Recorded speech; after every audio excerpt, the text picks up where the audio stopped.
tea by the kitchen sink. Said we better check that windmill when we finish our drinks. It's probably stopped pumping since the storm went through, and I bet you there's a heap of work to do. When Steve and Dan rode down, they found the windmill's tail crumpled on the ground. The storm had really twisted some fans about. They got to work to straighten that old windmill out. When they finished patching that windmill up, Steve let out a laugh and he put down his cup. Said, I bet you $50 you can't swing from the fan. Dan said, for $50, I bet you I can. Dan climbed on, everything was roses when a big wind blew. He yelled, holy Moses! The wind began to spin the fan so fast that the ground was a blur as the world spun past.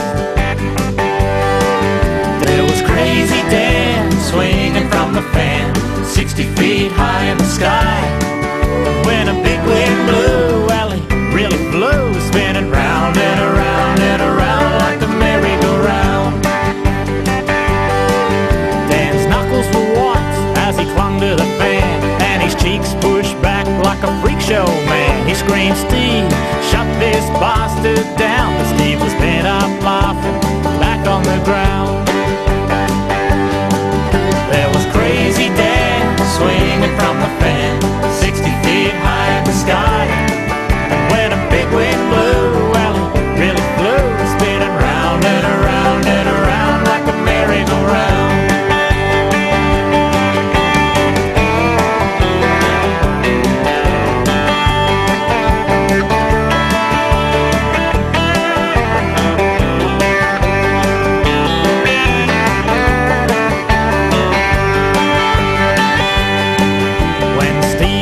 Shut that windmill down. Dan's brain was a-spinning as he climbed to the ground. His eyes are rolled back and his guts in a bind. I'll have that $50 now if you don't mind.